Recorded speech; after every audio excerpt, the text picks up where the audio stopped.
Hey guys, it's Mitch. How's it going? We got a little bit of a celebration going on today because I just hit 3,000 subscribers last week.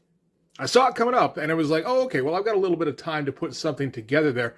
And then I went and sent an email to Perch of Comics by Perch, and the subscribers kind of jumped up by 100 in a couple of days. So that kind of sped up the timetable, so I had to come up with something quick. So what we're going to do is we're going to take a look at the Blood Hungry storyline in Marvel Comics Presents from issues 85 through 92. These are some comics I picked up a little while ago and was thinking, you know what? I could go through these maybe in a couple of videos. You know, like it's the total story is about 64 pages. It's 8 parts of 8 pages each. And then this came up and it was like, fuck it, let's do the whole thing in one go.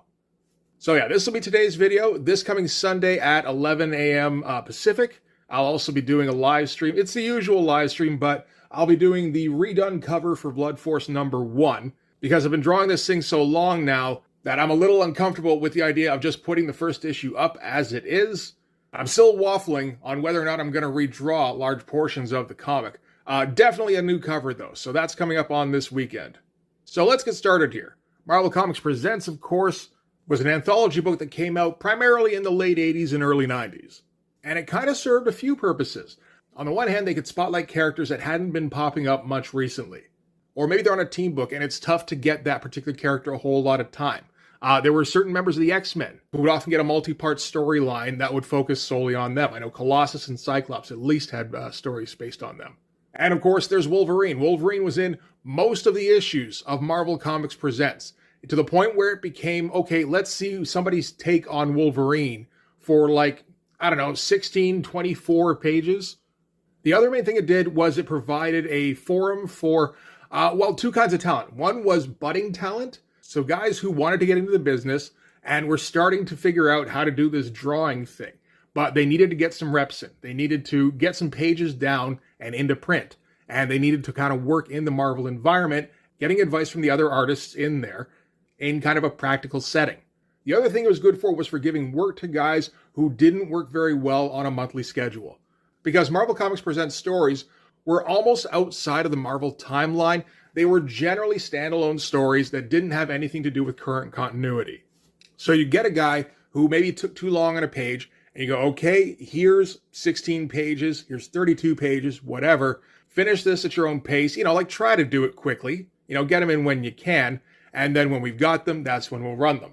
So like guys like Mark Beecham, I don't know if he ever got a storyline in Marvel Comics Presents, but that's the kind of forum that would have been ideal for him, I think. There's some stuff by Paul Gulacy in there. There's some early Rob Liefeld stories in Marvel Comics Presents. There's some early Eric Larson stories in Marvel Comics Presents, at least early in terms of his Marvel output. There's also, of course, Barry Windsor-Smith's Weapon X story, which took place in Marvel Comics Presents just before the Blood Hungry story here. So you can occasionally get stories of like top tier quality in Marvel Comics Presents, and then you get it right next to some guy who's getting his first work in comics. And we're going to get a little bit of that in this particular run. So we might as well get a start on this. We can start with the cover, and the covers are going to be important because these are some of the best covers, I think, that Marvel Comics Presents ever had. The Blood Hungry storyline is going to be starring Wolverine, and it's going to be written by Peter David and drawn by Sam Kieth. So, I mean, penciled and inked. And I think this is the most labor-intensive work that Sam Kieth ever did in a 64-page story span. I get the impression that Sam Kieth was very heavily influenced by what was going on around him at any given point in the comics industry. He was a guy who never thought he was good enough to stick in the industry, unfortunately. I think most people probably disagreed. But one of the results of that was that he was always looking for a leg up. So in this case, when you're coming right off the heels of Barry Windsor-Smith going super heavy duty on the rendering, in a way that would influence guys like Jim Lee into thinking that they needed to start getting more of the kind of parallel hatching in there. This partially feels like a response to that. I don't know when exactly Sam Kieth would have drawn this, how long he would have taken on it. I assume it took him months. But I'm reasonably sure that at least at some point while he was drawing this, he was getting an idea of what Weapon X was starting to look like. And he was thinking, shit, I gotta follow that up. I better start stepping up my game and just put as many lines down on the page as is humanly possible. So that's where we get covers like this. This is one of the more iconic shots of Wolverine. The heavily shadowed, naked, hairy Wolverine Crouching on a Log. This is a classic. You can see him going pretty intense on the musculature here. This is, again, a response to where comics was at the time. I don't think Sam Kieth was really a big muscles kind of guy, like naturally, but he wanted to compete with what everybody else was doing. He wanted to be a superstar artist. He just never believed he got there. So his superhero characters around this time tended to get like super chiseled. And honestly, it's some of the best looking musculature I think you're going to see in superhero comics at this time. Like, you don't get that kind of inflated feel that you would from somebody like a Rob Liefeld or an Eric Larson. Because, you know, like there's an irregularity to the line work that just kind of lends it a little bit of verisimilitude. He's going like pretty realistic with the shadows in terms of like the patterns that he's laying down here. And he's going extra hairy. Because again, he's got to throw on all those extra lines. You know, John Byrne set a precedent, I think, for just how hairy Wolverine needs to be, which is the most. And it feels like Sam Kieth saw that and went, that's not that hairy. This is a hairy Wolverine. And just the way he's able to make the hair act as like a shadowing agent. It's really impressive stuff. I've been on record as saying I'm not a huge Sam Kieth guy. I never have been, unfortunately. I didn't really like his stuff on the Max that much. You know, the early stuff a bit more, at least. But, I mean, you know, pretty soon after he started doing the Max, I think is when he injured his hand and he wasn't able to do this kind of hyper-detailed style. So he had to simplify and start making things more cartoony. And I just wasn't into that. Also, his stuff on Sandman. Didn't dig that too much either. Sam Kieth wasn't inking himself on Sandman. I think that was probably Mike Dringenberg. And for some reason, the mix just did not work. I have since seen some stuff from Sam Kieth that I like quite a bit. This storyline here is the best Sam Kieth stuff I have ever seen. This is the stuff where if you wanted to convince somebody that they should be a Sam Kieth fan, in my opinion, this is what you show them. All right, so yeah, this is going to be written by Peter David, penciled and inked by Sam Kieth, lettered by Clem Robbins, colored by Glynis Oliver. So we're kind of pulling out some stops to make this kind of a successful story, I think. Which is, again, interesting in the wake of something like Weapon X, where it feels like this is starting to turn into, like, maybe kind of like what Marvel Fanfare started out as, where it was almost like a prestige edition thing. I mean, that wasn't going to hold up, because the majority of this book is still, like, you know, it's okay. One of the surprising things about this book, actually, was I was looking up just how well the comic did in terms of sales. Because I figured it would probably be in, you know, Comicron's a website that tries to supply, I don't know, as accurate information as they can on how many units were sold on a monthly basis for comics. Historically, they can't do a very accurate job because comics has always been absolutely terrible at reporting just what their circulation numbers were. But at the very least, you can usually see where a particular comic was ranked in terms of how many copies were ordered for a particular month. So at this time, Comicron at least kept track of 200 comics per month. So I think that's probably a good average for how many comic stores could usually pick from. I expected Marvel Comics Presents to probably be in the neighborhood of between like 50th and 80th most ordered comic for each given month. And it's absolutely not. It's usually sitting in the high 20s, which is huge. Like in 1991, 50th overall pretty much gets you Thor.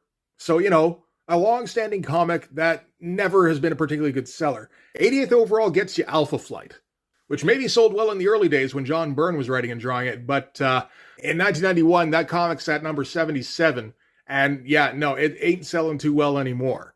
So yeah, like that was the range I was thinking. Marvel Comics Presents was selling more like Batman numbers.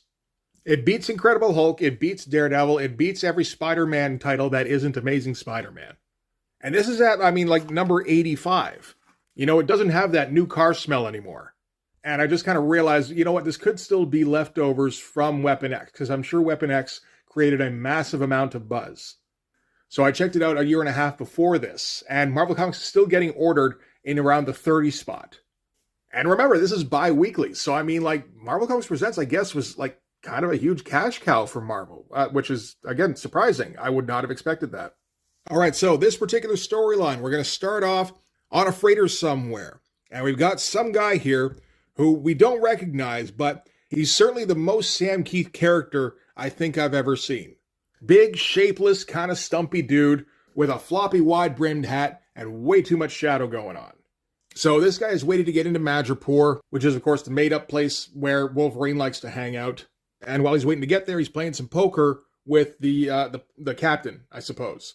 Captain keeps winning. Turns out, Captain has been cheating as our character leaps across the table, grabs him by the shirt, and a card falls out of his sleeve here. Guy says, no hard feelings. And the Sam Kieth guy says, none at all. Just a little intimidating. And yet, we're like, how many panels can we fit on a page? I count 14 on this particular one, and not in any usual kind of grid. I find myself curious about what the script looked like for this particular storyline, because I know Peter David likes to get fairly detailed. And I mean, at this point, like, he's been writing like Incredible Hulk for, I'm going to guess, like 5 years or something. You know, he's no longer like a freelancer, really. Like, you know, he is, but like, he's one of Marvel's prize writers, as much as Marvel has such a thing. I'm pretty sure he gets to dictate where the story goes. So we don't know who this particular character is just yet. We're not going to find out for a little bit, because from there we're going to flip to Wolverine. Wolverine is also in Madripoor, and he's hunting out in the jungle, or the forest, or the fungal, perhaps. He's probably not hunting in the fungal. Following this deer, sneaks up on it, and comes across an old wolf who's managed to track it down. And this was kind of the point, was basically just to see if he could sneak up on the wolf and tag him. And Wolf's going to get all territorial, as, you know, you would expect. But naturally, Wolverine isn't going to be particularly fazed by this. And you can see Sam Kieth starting to get a little bit crazy with the page design. Just a little bit. You know, popping out a pretty big irregular panel here. Got another kind of sub-panel here that doesn't really have any associated wording, like no narration, and that he just lets kind of trail off. He doesn't actually put a panel border here, which is nice and interesting. And then he leaves a little bit of space here to pop out Wolverine's hair ears, which is some fun stuff. And going heavy duty on the detail. And with a naked Wolverine, there's plenty of room for body hair detail. And Sam Kieth is going to take advantage. He's going to draw every hair on that fucking guy. He's going to draw some pretty dense foliage in here with, again, a fair amount of detail in terms of coming up with, like, moss and vines and, you know, tree bark textures. This here, not nearly as detailed. This is more just kind of slashing away with a brush to come up with, like, a canopy kind of feel, and it looks pretty great. And then, of course, when we get our close-up of Wolverine, he's going to draw every single bit of stubble on his chin. So since this is an old wolf, he's having trouble, like, he was able to bring down the deer, but he's having trouble actually, you know, tearing off chunks of it. So Logan's going to help him out. He's going to cut off some pieces for the old wolf to eat. And the old wolf is going to let Wolverine stick around and maybe grab a couple of bites himself. Just so much goddamn body hair. And you get that Sam Kieth cartooniness. It's in there, but it's interesting in this case because he's using it largely to kind of show motion, which works really well. You know, it adds kind of an animation feel to things. We're even going to get some screen doors off in the background here, and there's some pretty tight-looking screen doors. There's some good stuff. There's nice stuff going on with the compositions here. You know, figuring out where to fill in black to set Wolverine against, to kind of stand him out from the rest of the panel. You know, we're going to get our negative space, no panel border panels, when Sam Kieth wants to take a second to kind of emphasize something. And once Logan's eaten a little bit and he's had himself a little nap, he's going to get woken up by an odd scent on the wind. So he's going to have to descend into Madripoor to go and investigate that. Yeah, we're getting every kind of type of panel in this storyline so far. We're only on like page 6. Again, we're going to get a really heavily paneled page, like high in panel count. Like, we're fitting 12 panels on the page, including a couple pretty big images here. As Wolverine sneaks into the apartment of Tiger. I'm not sure who Tiger is. I know she's been featured before. Not too many times before, apparently. It looks like she just had her first appearance in Uncanny, like a couple of years before this. But I guess Tiger is a local gang leader, and, you know, like, she's a criminal, but she tries to keep on the slightly more benevolent side of things by the sound of it. And her and Wolverine have kind of a thing going on. Wolverine tells her how he smelled something that was rather disturbing, coming from this area. Asks her if there's anything new going on in town he should know about. Apparently, the biggest thing is this General Coy guy, who heads up a rival gang and who has been trying to get into the drug trade. Tiger herself hadn't been particularly interested in this particular deal because she generally tries to stay out of the drug side of things. So seeing that there's no immediate danger, Logan decides to stick around for some sexy times. Some more Sam Kieth trademarks. He loves a circle panel for a close-up, and I will say, I think his efforts on Tiger here are his best drawings of women I've seen. You know, Sam Kieth, I think he knows that he's never going to draw a Mark Silvestri-looking female figure. He doesn't seem to be particularly interested in modern fashion in 1991. And usually when he has to draw a woman, he tends to draw them pretty cartoony. But he looks like he's trying to make an effort here. And it kind of pays off because, yeah, no, these are some really nice drawings of Tiger. And then we're going to end things at the dock, where our mysterious guy from earlier is going to be met by the representative of General Coy. So this guy is the one who's going to be bringing in the drugs that General Coy is interested in. And we learned that his name is Cyber. And I kind of wondered whether or not Cyber had ever turned up before this. Turns out he hasn't. This is the first time we're ever going to see Cyber. And he's going to be put forth as a major adversary for Wolverine. All right, so that's the first chapter underway. I'm not sure exactly how long I'm going to go on this, but I imagine we're probably going to try and speed things up a little bit so this doesn't turn into a 2-hour video. You know better than I do how long this video is at this point. So there's a couple more interesting things in this particular run of Marvel Comics Presents. Not all of it, although, I mean, some of this isn't bad at all, really. This is a Firestar story by Dwayne Turner, young Dwayne Turner. Doesn't look anything like Dwayne Turner, but there's some nice looking stuff in here. We also get a Beast story that starts out as a Rob Liefeld story. And this particular story goes as long as the Blood Hungry storyline. So this is going to be for over the next 8 issues. I can't imagine anybody thought Rob Liefeld was going to complete all 64 pages of this particular story. And he doesn't come anywhere close. He gets like maybe 15 in. And then Jay Lee is going to be picking up the slack. I don't know if this is Jay Lee's first work at Marvel or in comics. I think it might be, though. Yeah, no, it looks like it is. And this is long before Marvel trusted him to ink his own stuff. So we'll just take a quick look at this. The Liefeld stuff is kind of interesting. I mean, you look at this starting splash page here. That's kind of good for Liefeld, really. You know, no background to speak of, which is not surprising to anybody, I don't think. But, like, the figures don't look too bad. You know, they're kind of awkwardly angular, as Liefeld figures tend to be. But, like, you know, he's trying on this. This is almost like a composition. And then from there, we're going to get a 2-page spread. The inking on this is by, who does this? Tim Zahn. I don't know who that is. Sometimes he does okay. Like, that first page looked pretty damn good, really. This stuff here, not so much. And his take on Beast is weird. He seems to want to do kind of a demon-y kind of Beast. But, of course, this is the time when Beast is supposed to be kind of, you know, fun-loving and fluffy. But, you know, fair amount of detail going on, even in the backgrounds a little bit. That could be down to the inker. I wouldn't be surprised.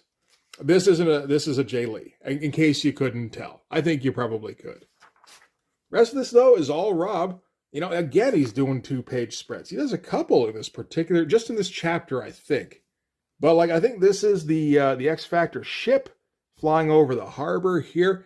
And, you know, it's fairly simplistic, but not by Liefeld standards. You think when he would normally draw a ship flying in the sky, like these days, even like a couple of years from now, it's just going to be a shape. And if you're lucky, you get afterburners. But, you know, like all this stuff here, you know, these are like real-ass panels. I almost wonder if somebody helped lay this out beforehand, but there's no credit for like breakdowns or anything like that. So I almost don't think so. Like popping dudes out of panels and shit. Look at this cyber guy that he's drawn here. I don't know if he designed this, but there's a ton of detail going in. Like early Liefeld, I can almost see the appeal to his stuff because he's trying on these. You know, he throws a bunch of detail on most pages, and then you get a speedball story just in case you were enjoying yourself too much. And then ending things with, I imagine, Jay Lee's first cover. You know, one of those weird back covers that isn't quite a cover composition that Marvel Comics Presents would use reasonably often. But, you know, there's some neat stuff going on in there. Already showing, just, you know, he likes to do a fair amount of shadow on everything. All right, so that's the first issue that we're going to take a look at. Moving on to Marvel Comics Presents number 86. We're going to get another pretty great classic cover here with Wolverine locked in mortal combat with Cyber. This is our first look at Cyber. Cyber's whole deal is that apparently he's supposed to be the original guy who got adamantium fused to him. Only instead of getting it fused to his skeleton, he got it like it's more of an exoskeleton where he just got it poured on top of him. Awesome looking textures. Kind of a redo on a Colossus Arms take. And this is also going to be the first appearance of telephone cord rips. You can see it just a little bit here, just around the corners here. But this was another thing where Sam Kieth felt like he was responding to the current trends.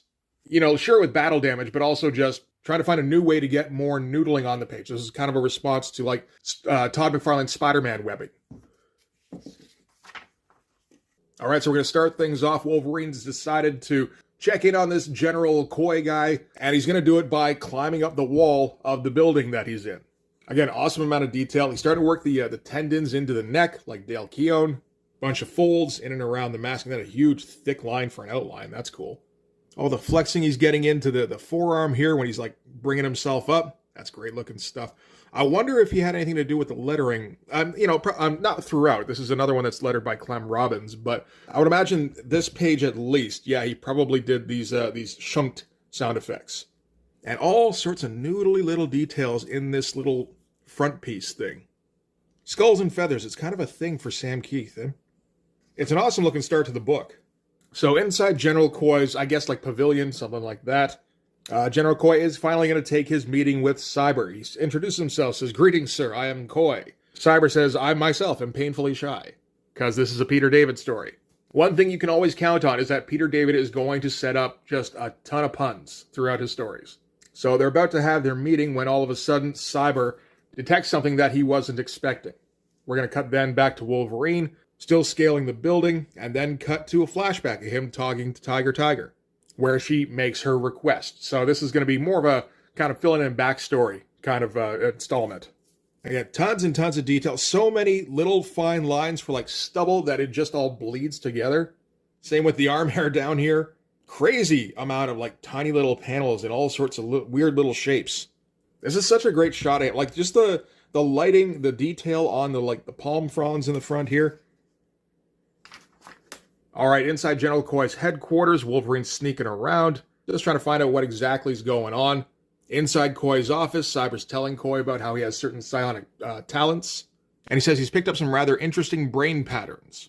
Patterns of a man he thought he'd left for dead. I sense something, a presence I've not felt since... And yeah, here's our big reveal for what Cyber looks like under the overcoat. And yeah, that is a wild look. Back outside Koi's office, Wolverine's getting ready to infiltrate and knocks out the guard out front. Awesome looking shot of him here. Just all bulging muscles, all arm hair, all the time. Again, with the crazy page designs. Look at this, the shape of these panels. And then he still keeps it irregular up here. This is just wild imaginative stuff. So he's about to go in when Cyber punches through the door, grabs him by the throat, and tosses him across the hall. Wolverine's like, "Cyber, finally." So it doesn't take much to confirm that these guys have a long-standing grudge. Wolverine takes a swing at Cyber, but with the adamantium exoskeleton he's got going on, it doesn't do anything. And then Cyber's got little bitty claws of his own.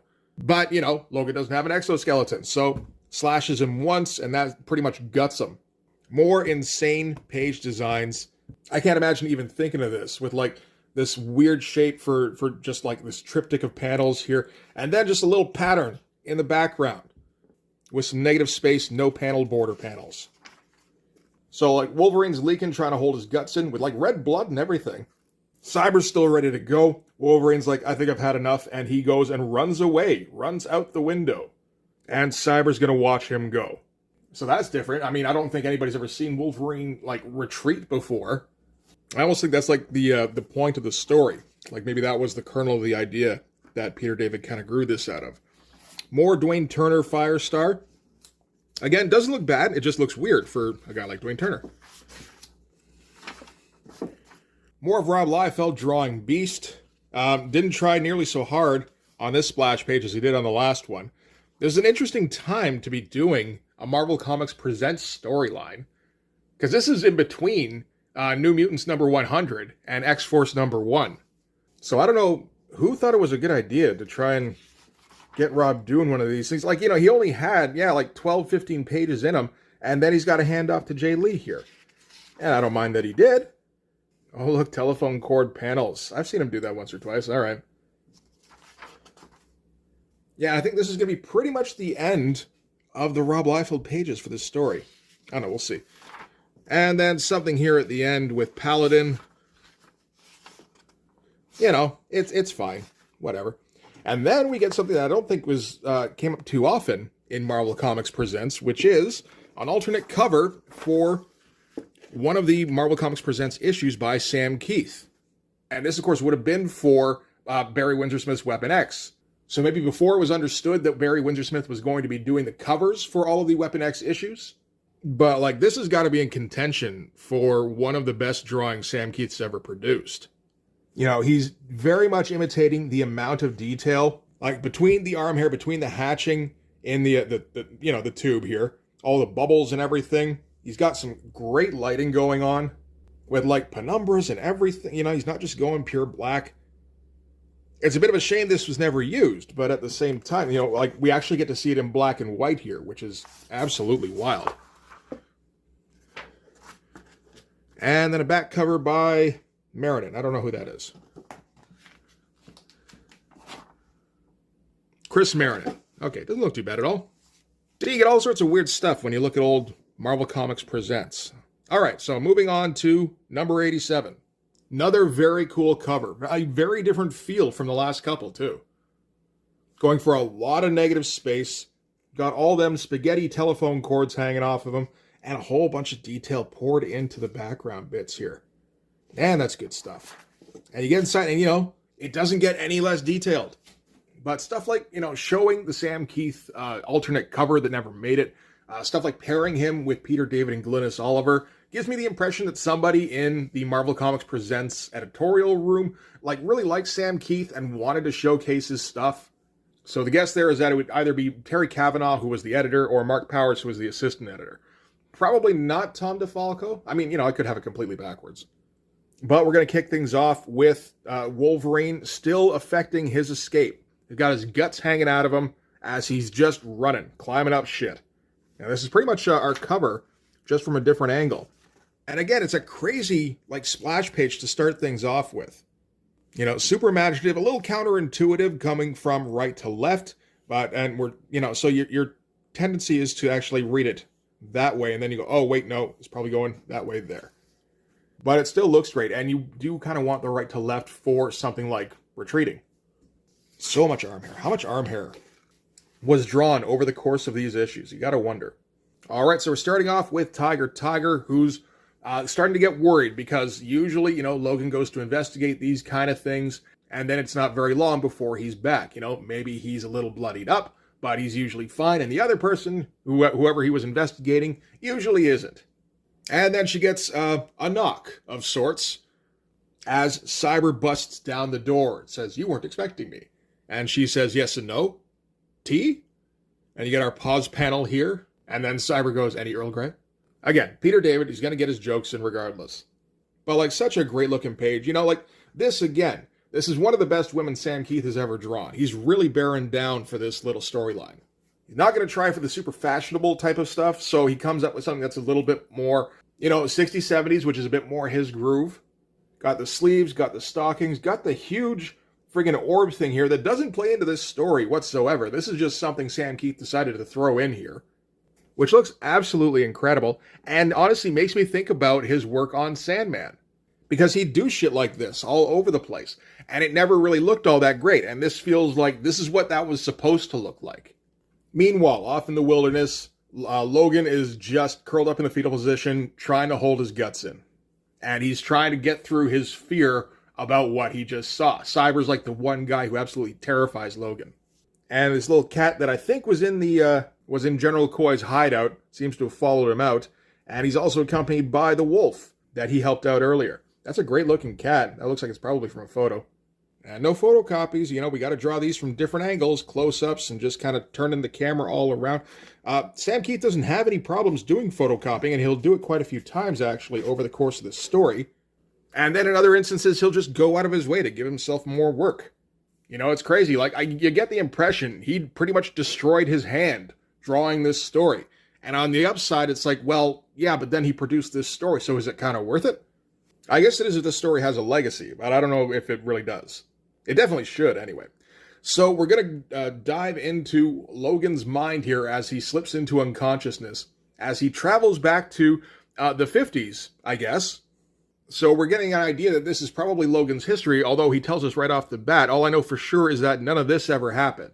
So something happened. It was a little bit like this. It might not have happened to me, but it wasn't like this. I was like, okay, well, that certainly clears things up. So we've got Logan sitting in like half a Cadillac here. I guess this is the gimmick for this particular cafe. And he's with his girl, and Logan is the nastiest, hairiest greaser you've ever seen. Looks like a fuzzy Dio if you left him out in the sun too long. And Logan's a little miffed at his girl because she's kind of giving him a bit of the cold shoulder. Logan's not used to that. He's too desirable. And to demonstrate, snaps his fingers, and all of a sudden he's surrounded by chicks, and then tells the chicks to scram. Just to show off how much of a catch he is. Friggin' wild amount of detail. Just unnecessary. Gotta love it. And his girl's like, yeah, no, I know. All the chicks think you're super hot, but there's this other guy, and he's kind of got my interest. And, Logan pops the claws and goes, oh, yeah, well, does he have a set of these? And the girl's like, well, no. And he's like, okay, well, what's the deal with him? And she's like, well, he's one of the teachers. And that gets Logan all riled up. And he's going to put a stop to that. Which, good for you, Logan. That kind of shit ain't cool. Again, trying pretty hard with the faces of these women here. This is a bit more what I'm used to from Sam Kieth when he draws women. And then flashing back to current day Wolverine, who's still in the fetal position, still with his guts half hanging out. And still with way too much arm hair. Like, seriously, Sam Kieth should have come up with like an arm hair tone. That might have saved his hand. Back at Tiger's place, she's still having her little chat with Cyber. Cyber explains that, he's in town for a drug deal, which she doesn't really want any part of, but he's thinking, well, you probably want to be in on this one, or at the very least, you don't want General Coy in on this one, because these drugs that I'm moving, they're an extremely powerful hallucinogenic that distorts your past and alters your present and future. More than just a recreational drug, judiciously placed, it can put someone in a tremendous position of power. He says why such a drug could unseat criminal rivals or even princes. So that's the deal with the weird dream sequence we were just going through with Wolverine. Is that Cyber, he got those little claws, and he tipped them with that hallucinogenic drug of his, and when he slashed Wolverine, that infected him, and now he's having a crazy drug trip. And that's going to kind of be the story for this entire run. So that's it for Chapter 3 of that. All right, more of Firestar. Yeah, man, if you're reading this thing in 1991, this has got a pretty good look to it. Obviously Dwayne Turner got a whole lot better, but, you can see right from the outset that this is a guy who's going somewhere. Okay, I think we're just about done with Rob Liefeld. This is like pure Jay Lee here. He's not inking himself, of course. Is this still Tim Zahn? Yeah, it is. So it's not as crazy as his stuff would get, but this is still pretty crazy. This background sure looks like Jay, I'll tell you that. And yeah, he's in a fight with Constrictor. It's messy looking stuff. And there's a whole bunch of panels. This is a Scott Lobdell written story, so I'm not going to read it. And he's all over the place, but I think they knew at this time, okay, it's not going to be too long before this guy has his own book. Just the speed he was able to get pages done, and then putting pages out with this kind of energy. It's wild looking stuff. What is this? This is The Shroud by Ron Wilson. It's another thing. It's just kind of like Marvel House style stuff. Got to fill up the book. Got to get some pencilers some work. Why not? And then the back here is a cover by an extremely young Joe Madureira. So this isn't the first thing that Joe Mad would draw for Marvel Comics Presents. I'm thinking this is like the third thing. We're going to see 1 and 2 later on in this run. Okay, moving on to issue 88. And, as far as the covers to these go, if there is such a thing as, the worst of these covers, I suppose this is it. That doesn't mean it's bad or anything. But you see what I mean when I said this is the most Sam Kieth character of all time. So that moment when Cyber busts into Tiger's office here. All right, so we're starting things off pretty much where we left him, with Logan curled up into a ball, trying to hold his guts in, hallucinating wild shit. Only this time we get it as a splash page. So naturally, we gotta up the detail level. More arm hair, more folds, all sorts of telephone cords hanging off of him here. This splash is absolutely great, and it bugs me to think that Sam Kieth probably didn't profit off of the sale of this particular page. Interesting thing to note, we're getting a different colorist on this one. This is going to be Pat Garahy. I was doing some interesting stuff with doing some like highlighting with the colors. It's not bad at all. And of course, possibly the best elbow ever drawn in a comic book. All right, cut to inside Wolverine's head, where again, Greaser Logan is rolling around in his little Wienermobile. The girl he's talking to says that Coach Cyber just left, and he went to get his car, so Logan will never catch him. Logan goes, "Oh, yes, I will, babe, because I've got one big power machine." And that's when Cyber rolls up in his much larger Wienermobile, saying, "Mine's bigger." So yeah, Peter David went there. Why not? And he's got Logan's girl in the cab of his car and takes off. Logan speeds after him. We got Sam Kieth going back to that cartoony kind of style, but still throwing all sorts of detail on top of it. You're like, look at the inside of this freaking cab here. Meanwhile, back at Tiger's office, actual Cyber is still engaged in negotiations about these drugs that Tiger's really going to want. And we got a little almost Alan Moore type transition from the big Bratwurst mobile to Tiger eating her little Vienna sausages. So Tiger's entertaining the notion because, she's got, like, who knows who this guy is that's in her office. She's like, okay, how much are these drugs going to cost me? So Cyber writes down the number, folds it up into a little paper airplane, sails it across the room at her. That's fun. She thinks the number's ridiculous, writes down a new one, sails it back at him, and he's insulted by that. Here we go with the photocopies. All of these are just one panel that's been photocopied over and over. I have absolutely no blame for Sam Kieth on that. There's already too many panels on all of these pages. And again, thinking about a typical Peter David script about how they tended to be pretty, detailed, where he was calling the shots on what goes on the page. Makes me think about what I heard about him and Todd McFarlane working together back on The Incredible Hulk, where Todd kind of hated the fact that he couldn't, just kind of let loose on a page, really, because it's a writer's book. This is interesting because while we are getting a whole bunch of little pages, we are getting a fair amount of dialogue going on, like quite a bit of dialogue. Peter David's also letting Sam Kieth loose every once in a while.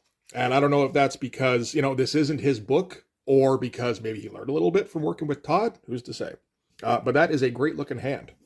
And again, a lot of the changing color in here is down to a whole bunch of very, very thin lines. So Cyber spat on the price that she gave him, and then, kind of crunched it up and threw it through the window, which Tiger's like, that shouldn't be possible. But just kind of showcasing that, Cyber's dangerous. And he mentions how he's aware that Logan was here recently, that he can smell him, and he wonders how Logan remembers him. So naturally from that, we're going to transition back to Logan in his weird little fucked up dream, where in his little weenie car, he's chasing Cyber's much larger weenie car. Only then Cyber pulls a Yui, and it's a game of chicken, and the weenies collide. This is not remotely metaphorical. I don't know what you're talking about.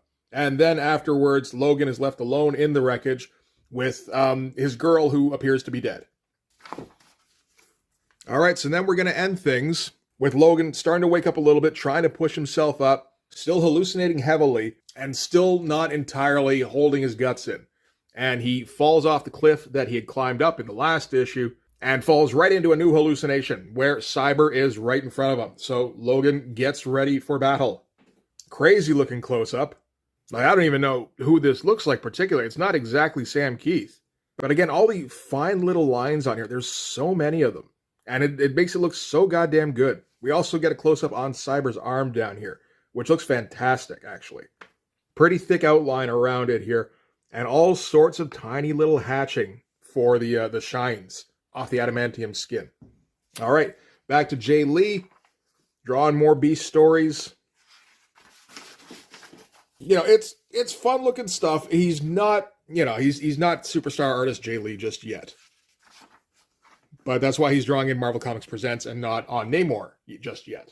We're also going to get a solo story here. Who does this one? This is by Mark Runyon. I don't I feel like I almost know that name. But this style is kind of weird. Like, this feels like it should be a parody storyline. I don't think it is, though. Doesn't look too bad at all, actually. And then we got something here with Volcana by James Brock, not a name I'm familiar with. Looks fine, kind of house-styly. And yeah, so then we end with yet another Jay Lee back cover. Getting a little closer to coming up with an interesting composition. All right, so that is the halfway point of this storyline so far. And really not a whole lot has happened just yet. A lot of it has been setting up the background for what's going on between Cyber and Koi and Tiger. And then everything with Wolverine, he gets a lot of time in, but it's still just a lot of this stream of consciousness dream stuff that really doesn't seem to have any kind of bearing on the Wolverine character at all, other than to just say he's scared of Cyber. It's great looking visual stuff, though. All right, now we're getting to Marvel Comics Presents number 89. This is the only issue of Marvel Comics Presents I ever bought off the rack. When I first decided to start getting into comics, this was probably in that first month. And you start off with a kick-ass looking Wolverine cover. Super heavily shadowed. And whatever time he saved on coloring most of this in black, he, kind of made up for with little shadowing ticks all over the forehead here and in arm hair. Okay, back at Tiger's place. The tiniest panels in the world show that Cyber has finished his meeting with Tiger. And he's taken off now. And as soon as he leaves, the wolf that Logan had kind of befriended earlier busts down the door. Tiger brandishes a gun and waits for him to make a move. Great looking close-ups. Gotta love all of the detail on the wolf face here. And then there's that weird crystal ball thing again. It looks like it's actually pretty faithful to the last time he drew. I wonder if that's not a photocopy, is it? No, it certainly isn't. He just fucking drew it again. Jesus Christ, Sam Kieth was a nut. But yeah, great looking opening. So Tiger waits for the wolf to try and pounce on her, because that's kind of what you'd expect a wolf to do, only it doesn't do that. It just kind of stands in the doorway glowering. And she's like, that posture seems familiar. And that's when we find out that the wolf has brought the kitten along that was hanging out. And this is getting kind of metaphorical now. So we've got the wolf and the kitten, and we've got Wolverine and the tiger. And then we cut to these super distorted close-ups of Wolverine and Cyber as they get ready to go at each other here. I assume this is some kind of photocopying trick, particularly with the way everything's kind of cut off at the top here. It looks like it was cut out of something. I'm not exactly sure how you do that. This is all pre-Photoshop. Again, I assume, but then I look at some of these lines, and I'm like, I don't know. He might be just doing those. It's wild looking stuff. But like when I was picking this stuff off the rack, I'm like, I don't know what the hell I'm reading here. Pretty sure even if I picked it up from the first chapter, I still would not have known what I was reading here. But yeah, we're going to get our splash page yet again. I think pretty much every chapter of this so far has had a splash page. Again, with that, what looks like some kind of distorted photocopying. Some wild looking stuff anyway. I mean, this is all hallucinogenic dream stuff, right?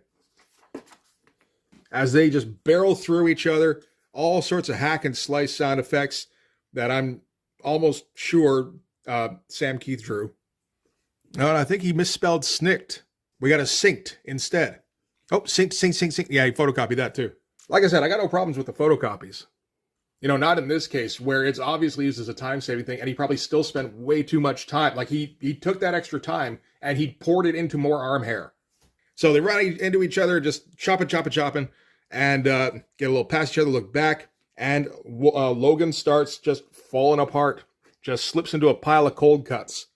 And yeah, I remember reading this at the time and being like, I don't understand what's happening. I guess this is dream sequence stuff? So yeah, kind of. Drug trip stuff, dream sequence stuff, same thing, right? And cut back to Logan, who's still recovering, and just all sorts of shadow and arm hair and little ticks and everything. And Tiger has found him out in the wilderness because basically she kind of like things got metaphorical with the wolf and the kitten, so she followed the wolf and the kitten, and they led her to Logan. I mean, that makes as much sense as the wolf bringing the kitten to Tiger, or the wolf even knowing what the fuck Tiger is. Like, this whole storyline has been some weird kind of Twin Peaks fever dream. Like, this is the story where we find out that Peter David is a pseudonym for David Lynch. Wild looking stuff. This is the kind of stuff where I looked at this when I was first collecting comics and going like, how do you even do that? And the answer is you destroy your hand by making all sorts of little ticks that most of which will not show up on reproduction or will bleed together with all the little ticks around them. And you do that because that's just what you do. Like there's like arm veins in here that you can barely see because the lines are so fine.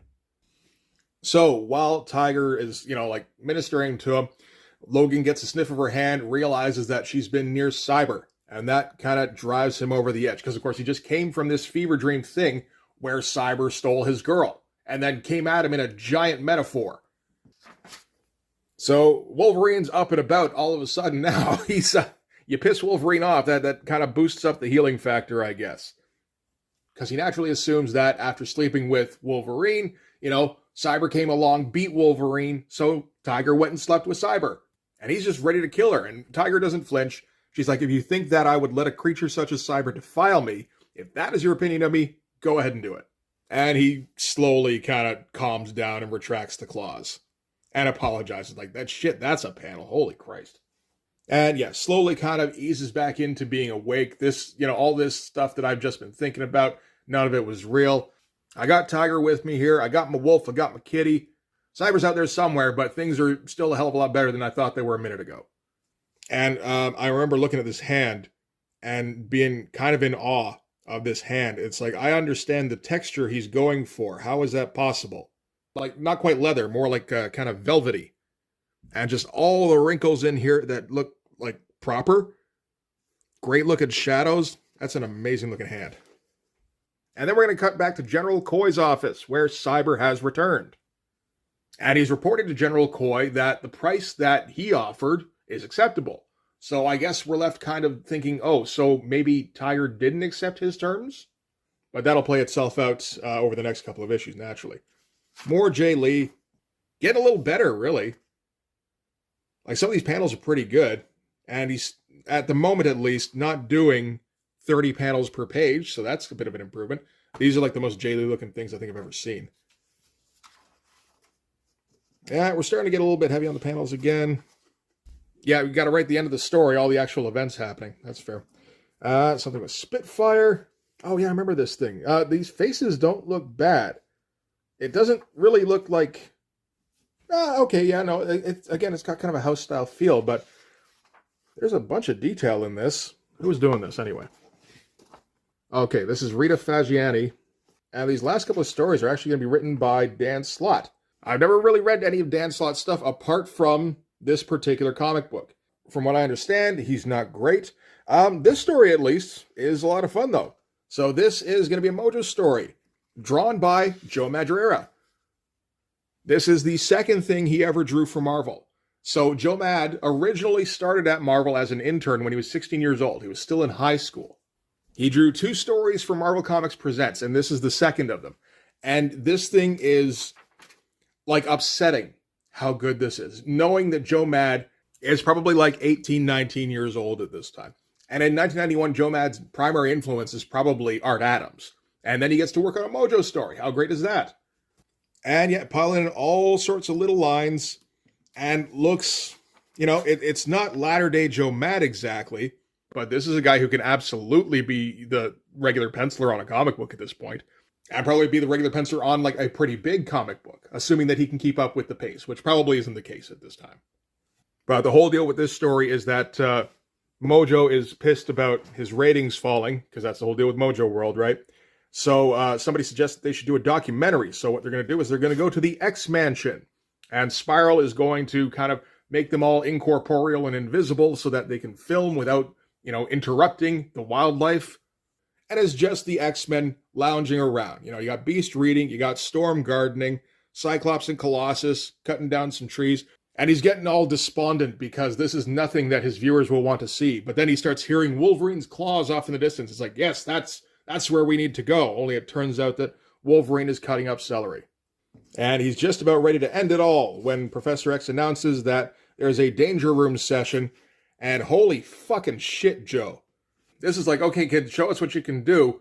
And he turns this in, and he go, fuck, we got to get you on a book. And then when they get back to Mojo World, it's getting to the point where they need to air it. Only turns out that The dumbass cameraman had the camera turned the wrong way during the expedition. So the whole time he was just shooting film of his own face. And Spiral, of course, is like, what colossal dunce pulled that off? And there's like 3 guesses. Of course it's Mojo. But then Mojo pops in and says, do you have my film or not? He's like, kind of, then run it. It's like, okay. And it turns out the Mojo face show is a hit. Soars to number 1. So naturally they have to get to work on the sequel, which is a camera shoved in Mojo's face while everybody around him hits him with mallets, prompting new expressions out of him. Like, it's a fun little story. We even get another Joe Mad back cover here. And I mean, hey, they're getting better. This is very much like the stuff that we would see from Joe Mad in around the Circle Chase, the Deadpool miniseries that I think was the next thing he drew after these. So yeah, anyway, that's the second thing that he drew for Marvel Comics Presents. We are still coming up on the first. All right, Marvel Comics Presents number 90. One of the more memorable covers, I think. This is the window outside Tiger's office. And we get a pensive, hacked up Wolverine and all of his arm hair. Get some nice edge lighting here. Man, that's good stuff. And of course, all sorts of hatching along all the background here. Got to delineate every single leaf on every single vine. That's necessary. That's how you become a superstar. I mean, it kind of worked. The next thing after Sam Kieth's Marvel Comics Presents run was the Max, which sold over 1 million copies. And again, Sam Kieth needs to downplay that whenever it gets brought up, saying that, the only reason the Max was popular was because it was in Darker Image, and that was surrounded by Jim Lee and Rob Liefeld properties. Kind of ignoring the fact that Darker Image got delayed, and the Max number 1 actually came out first, so those 1 million copies are legit. Anyway, inside the weird little bubble, Wolverine's convalescing, and we get him lounging around with Tiger. Oh, we're going to get a little bit of a change in the format here, because now this is actually switching to a flip book. So we're getting 2, and then we got to flip it over to read the next 2 chapters. So yeah, we're going to get Logan slowly healing, which is very vaguely implied. It's pretty much just down to the type of rendering he's using. Kind of lumped up here, heavier shadow, so I guess showing bruising, and then it just kind of slowly lightens up. I'm guessing this is all photocopies. And then just, added a little bit of extra line work on each copy. But how great does that shit look? That's awesome. And Tiger explains to Logan about what the deal is with Cyber and what he's offering. And how she kind of feels like she has to be in on this deal. So I guess he didn't outright turn her down. And, she would really like Logan to back her up when she has to go to this meeting at the docks tonight. And Logan, it doesn't want to do it. Because Cyber's the one guy who scares the living shit out of him. More of all these great close-ups. I love how Wolverine, he's just like this gigantic side of beef. The fuzziest beef in the land. Yeah. And that's really what all this kind of boils down to, is just he doesn't want anything to do with this, and he's scared to go out. Nice tricep pose. And we end with a reflective, heavily shadowed, not Sam Kieth looking panel at all. That looks pretty good. Of course, we've seen him do this in the Max a couple of times, where he would, do a really dramatic silhouette. And he could do that shit as well as anybody. All right, so then we're going to cut to the docks at midnight, where General Coy and Tiger show up. And Cyber isn't anywhere to be found at first, and they've both got their forces with them. And they're going to kind of, fence a little bit. And while they do, it's almost unnoticeable, but their forces start kind of dropping away behind them one by one.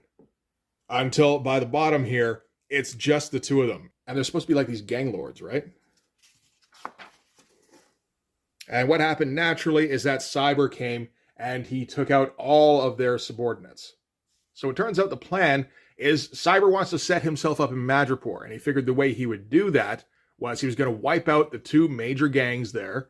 And he was going to take the 2 heads and infect them with his hallucinatory drugs and get them to off each other.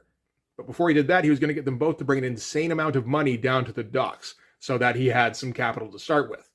And I was like, oh, that's not too bad. That's a nice little twist. We're going to get some fun lighting and everything. This shot here is just great of Cyber. It looks really insidious. Tiger, of course, doesn't like this plan very much. So she turns around, tries to deliver a kick, which doesn't do a damn thing. And Cyber knocks her upside the jaw. General Coy's thinking a bit more clearly, I suppose, and takes a shot with the pistol he's got. That doesn't do anything either, though. Cyber goes, at a time like this, with one's life about to come to a premature end, I feel something appropriate should be said. And then he starts with, there once was a girl from Nantucket. So just Cyber being a dick. But he roughed up Tiger, which is a bad idea because that's when Logan shows up saying, I hate limericks. So that's our big badass line to end this chapter on. But that's an absolutely unreal splash to finish it up with. There hasn't been a ton of action throughout this particular story, I suppose. Doesn't matter when you get shots like this. This is the thing that people are going to remember. Is it the most badass shot of Wolverine ever? I don't know.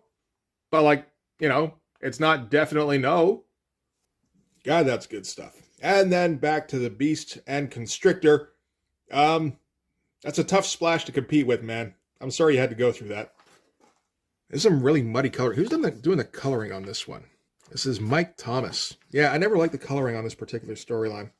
That's a cool looking panel, though. Most of a page. All right, now we got to flip it. Is there anything worth flipping? Oh, yeah, there is, too, because we get more Sam Kieth covers for a Cable Ghost Rider team-up. That's a natural mix, I think, right? And it's if you want to sell a book in 1991, it probably is. The interior, not quite so cool. This is going to be, written by Howard Mackey, so that's the writer for Ghost Rider, at least. The artist is Guang Yap. Guang Yap wasn't bad by any means. He was, he had kind of a house style, and he was a mainstay during the 70s and 80s. In the early 90s, though, I don't know that he can really keep up. This isn't a bad shot of Cable, but by the time you get to the point where, there's some really solid stuff going on here. But then you get to the point where he has to draw Ghost Rider. And, you're competing with Mark Teixeira's Ghost Rider at this point. And it's that just doesn't really hold up, does it? That's a shame. And then something here with Nightmare by Steve Buccellato, who I'm pretty sure is a letterer who did a lot of work with Walt Simonson as Il Bucce. All right, Marvel Comics presents number 91, the penultimate chapter of Blood Hungry. We're going to get another pretty badass cover. Still not the best of the covers yet. I mean, we've seen some pretty good ones, but I think Sam Kieth kind of saved the best for last, so we'll get to that in a couple of minutes. But again, still a whole bunch of detail on these all these backgrounds. All right, we're starting off with a big splash page and more of a cover piece, really, which is interesting in a series of 8-page stories. There's a lot of cover pieces in this thing. I guess that does kind of cover up for the fact that there's not really a whole lot going on in terms of the story, but who gives a shit when it looks this good? And this is going to be kind of merging together a lot of elements that we've seen already. Most of this is photocopies, obviously, except for the two heads here. And we got to get more of those framing devices, skulls, the feathers, whatever this kind of viney, tentacly looking stuff is. So, Cyber and Logan have finally met on even footing. Logan pops the claws, as does Cyber, with little tiny snack. And this time Wolverine gets to say, mine's bigger. In the meantime, in the tiniest panels in the world, the driver's still alive. This is, I guess, the driver that took Cyber to the docks, because this is the truck that has all of the drugs in it. And he's decided he's had enough of this. He climbs back into the cab and he's going to take off. Cyber himself jumps on top of the truck to make sure that he doesn't lose track of the drugs. Meanwhile, Tiger and General Coy are in a bit of a standoff as they have to try and figure out how exactly they can salvage their reputations out of this and not immediately get eliminated by any rival gangs who are going to try and fill the void, because all of a sudden their entire power bases have kind of vanished. The size of these panels kind of reminds me. I noticed this when I was reading the chapters, but then I forgot while I was doing the recording. But given how fine the detail is, given how small some of the panels are, I'm not sure if Sam Kieth is working on oversized paper on this. I think he might be. I mean, particularly given that Sam Kieth is a huge Bernie Wrightson fan. That's probably his primary influence, and Bernie Wrightson had a tendency to draw on oversized paper himself. And Sam Kieth's trying to make a name for himself. He's really trying to get himself noticed. It's this'll do it. If I make gigantic, impossibly detailed pages and then shrink them down to the point where all the detail just kind of fuzzes together, that's what's going to get me superstardom. And again, it kind of worked. You can't convince Sam Kieth it worked, but I think it kind of did. All right, so as the truck takes off, Wolverine jumps up after Cyber in some little tiny bounds. Just leaps up in one go. and lands beside Cyber. Cyber got there first, so he got his footing set, and Wolverine's already in a compromising position. So Cyber was able to get another swipe in with his claws. So, he figures, okay, we're back where we started, but then realizes he doesn't smell blood, and that's when Wolverine grabs him by the cowl here and brandishes the claws. And we're getting some crazy heavy-duty streaky rain going. Like, this wasn't detailed enough. We got to throw rain on top of everything. And Cyber realizes the reason that his claws didn't draw blood this time was because Wolverine is wearing some Kevlar underneath, which protects against gunfire. I don't think it does particularly well against knives, but, well, it provides some protection. It's not absolute by any means. And you would think with adamantium claws, I'd probably slice through that pretty easy. But, whichever. Wolverine had to get an advantage somehow. That's not a bad little twist. But Logan wasted a little bit too much time making threats while he straddles Cyber here. And Cyber takes advantage and kicks him off onto the front of the cab. Meanwhile, back at Tiger's apartment or office or whichever, and they're trying to kind of find some kind of common ground where they can at least start a negotiation from. Of course, neither of them trusts each other to any kind of degree. So naturally, while they're sitting here drinking tea, Tiger says, "What's that I see behind you?" And Coy says, "Perhaps it's the same thing I see behind you." And she says, "Let's look, shall we?" "Yes, let's." And then, of course, they turn and they both pour their tea into the plants behind them. And then, naturally, the plants die later on. All right, back to Logan hanging on to the front of the truck here. And Cyber was able to get a couple of digs in on him, so that hallucinogen is going through his bloodstream again. So we're going to get a view of what it looks like from Logan's perspective as he hangs on to the grill, and he's just getting run over by a gigantic rampaging bull. Absolutely wild-looking stuff. Sam's getting a little bit cartoony again. That's all right. I think when you throw on all the hatching on top of it, I don't mind that cartoony style at all. Logan manages to work his way up on top of the hood, so, the hallucinogens aren't exactly incapacitating him. Gets a claw into the windshield here, and he would assume at least a little bit into Cyber. And with the windshield broken, with Wolverine right in front of him, Cyber drives the truck right off a cliff, and they just go flying. And we get these dual close-ups to end on. So this is, we're going into the last chapter of Blood Hungry. And we've also got still more Jay Lee. Not the most exciting Jay Lee stuff, but, again, he's learning, and he's coming along. What's in the backup features? Another Sam Kieth Ghost Rider cover. It's interesting comparing this to, like, Cyber's arm. It's the kind of thing that makes me wonder if this is around the time Sam Kieth hurt his hand, because he's, kind of faking that style he came up with not too long ago. And, hey, look, it's Kelly Jones obliques. Kelly Jones, I believe, was Sam Kieth's roommate when he was starting out, and Sam Kieth kind of mentored Kelly Jones into the business. Yeah, so here's that Guang Yap Ghost Rider. Going to get all sorts of Guang Yap Ghost Rider. Yeah, it just doesn't hold up. That looks like he's almost copying it from Javier Salteri's. And then something here with Impossible Man. Sure, why not? So now we're on the last chapter of Blood Hungry with Marvel Comics Presents number 92. I think that's probably the best cover. It's absolutely ridiculous.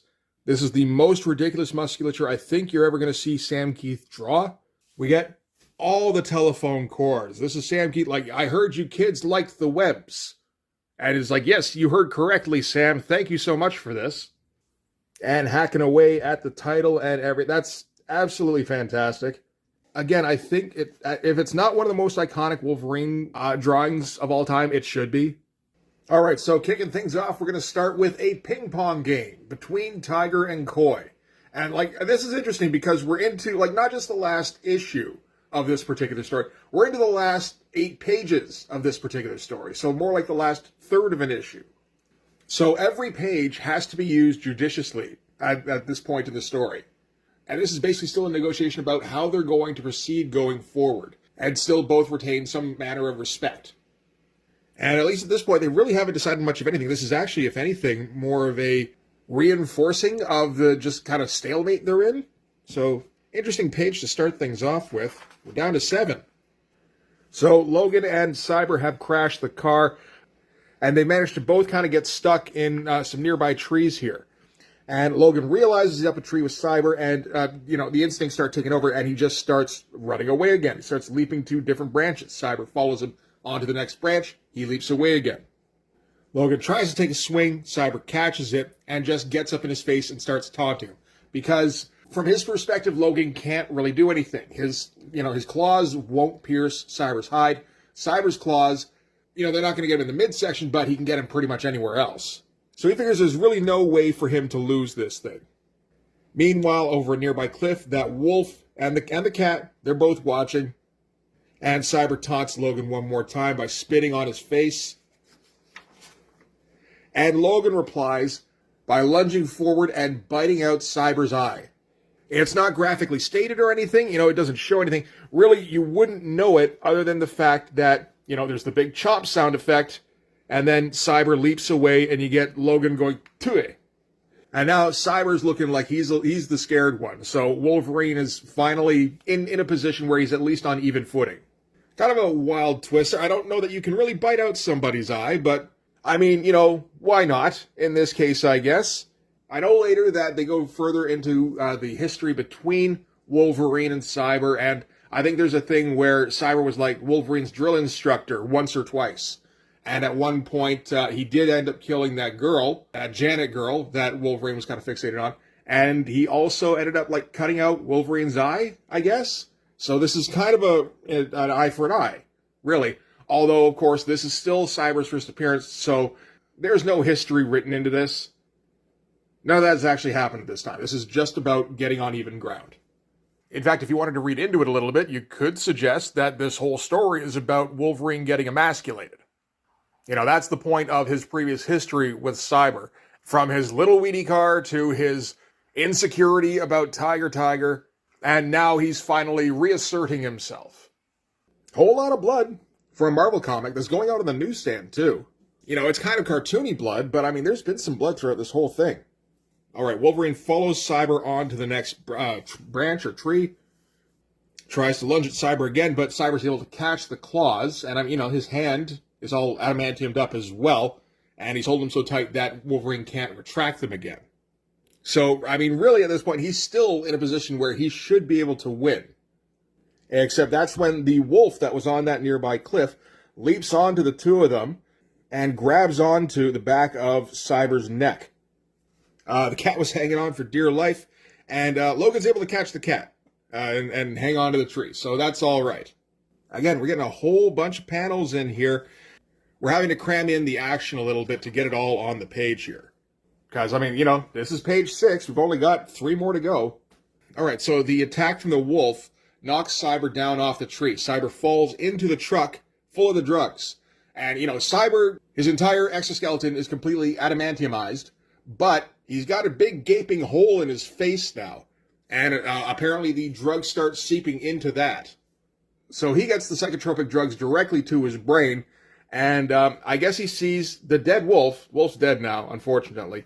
And that's what he's seeing, and he just gets terrified and tears away into the night. I feel like that's a very particular kind of, graffiti art or something. Not quite graffiti. I'm not sure exactly what that is. Maybe tattoo art? I know that I feel like this is referencing something directly. I just don't know what it is. Sorry, guys. All right, back with Tiger and Koi. We still have to wrap that up. So now they're at the point where they've decided that they're going to try and let the other one walk away, but they have to come up with a decent story, because the one they've got right now is that one man showed up at the docks, wiped out all of their men, and left them alive, which they figure no one's going to believe, even though this is the Marvel Universe, and there totally could be somebody who could walk in and just wipe out everybody. Maybe they all just engaged in a grudge match without our knowledge? They're like, no, how about they were all extremely depressed and killed themselves? They're like, no, that won't fly. How about they were all killed by, well, we can't say cyber, because that's embarrassing. They were killed by terrorists? No. Satanists? No. Ninjas? Aliens? And it's like, well, aliens is ludicrous. It's like, yes, so ludicrous that we couldn't possibly have made it up. Which means it must be true. And they shake hands, and that's the end of that. Their argument is over. And Koi ends by saying, you busy Saturday? And Tiger says, don't push your luck. All right, we're going to wrap things up with Logan, who takes the body of the wolf. He's going to take that off into the woods.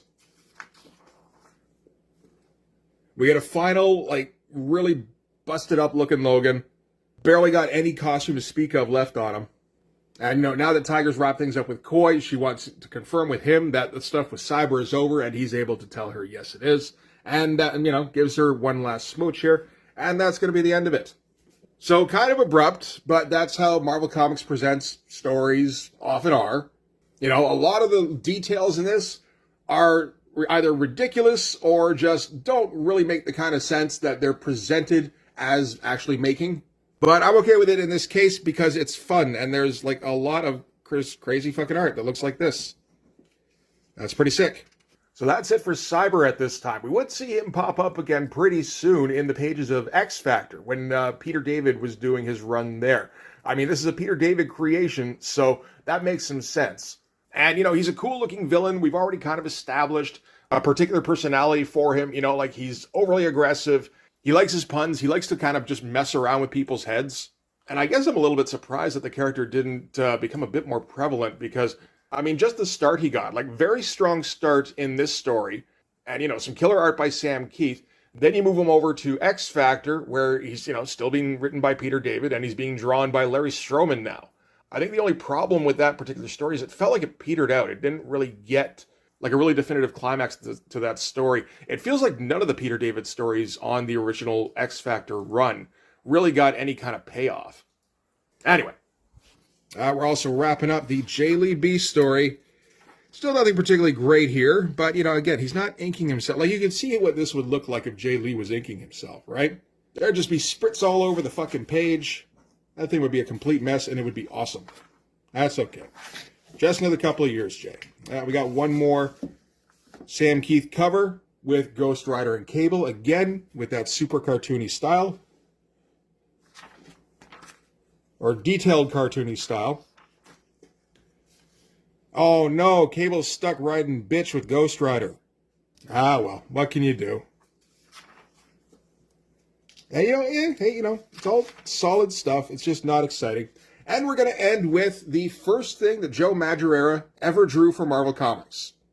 So this is early 1991. Joe Mad was born December of 1974. Yeah, no. Okay, so that one that he came out with earlier, he was 16 when he fucking put that out. So this is just the first thing he came up with. This is a North Star story, which doesn't look anything like Joe Mad. He does get credited for it. There's like nothing here to suggest what Joe Mad would become. Although, it's still a 16-year-old who's drawing like, okay looking house style comics, better than some of the stuff we've seen in here. Well, maybe not in this run. It's kind of close. But there's no real Art Adams influence to speak of. And sometime, probably in the last year, Joe Mad, went from that to the previous Mojo story where he's like knockoff Art Adams. All, as far as I can tell, before his 17th birthday. That's absolutely ridiculous. Okay, anyway, so that is going to do it for, a whole bunch of Marvel Comics Presents issues. The story's not all great. The art usually is, at least for Blood Hungry. And there's some interesting stuff in the backup features in these issues. This would be the last time that Sam Kieth would do interiors for Marvel. Going forward, he would do a whole bunch of covers for Marvel Comics Presents. But yeah, they weren't going to give him regular pages to draw anymore. I don't know if he, he took too long doing this story. I imagine he probably took a really long time. Or the wrong guy who was maybe too high up saw the more cartoony side of his art and said, this doesn't make any sense. Why would we? No, we don't need this artist. Or that hand injury kicked in. It got to the point where, he couldn't draw interiors on a regular schedule. It's tough to say. I don't think this is anything that Sam Kieth has really talked a whole lot about. If he did, I missed it anyway. But that is Blood Hungry. You can still get it, apparently, in trade paperback form, although I don't think that particular trade paperback had a very high circulation. There's at least one copy on mycomicshop.com. I don't think it's available on Amazon right now. If Marvel's doing that online thing, I guess they are, right? You can probably read it through that. Or, you can always just hunt down the back issues. They're not pricey at all. I think these were all like $3 or $4 each for me. But I definitely recommend them. If you're a Sam Kieth fan, you should have these. If you're not a Sam Kieth fan, but you're kind of curious about seeing more of his stuff, definitely check it out, because it's absolutely awesome. And that's going to do it for this one. Thanks very much for watching, and thanks very much for subscribing. This has been fun. This is a whole lot of film and shit, I'll tell you that. This is, I think, probably getting close to like 3 hours worth of just recording.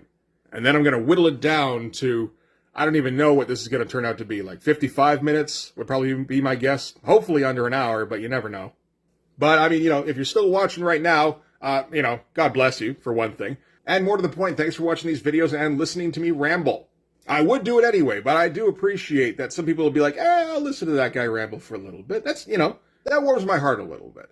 So I should do the outro shit. If you like this video, please hit like, helps with the algorithm stuff, If you want to see more, hit subscribe. And if you really want to help out, in the description, there's a link to my Patreon. If you go subscribe there, that gives you access to everything I do. So all sorts of videos, all sorts of comic book art. Also in the description, you'll find a link to the Blood Force merch store where you can find sick fits and sicker beats. Let's hear from our sponsor on that. I'm MC Farland, and I'm here to say that Blood Force merch is the only way. I said the only way. Yeah, bud. I didn't even pay MC Farland to say that shit. He just got so fucking stoked you couldn't hold him back. So yeah, you can also follow me on Instagram and DM me there for commissions. Commissions are open. So yeah, that's going to do it. Thanks again for watching, guys. I will see you in the next one. Bye-bye.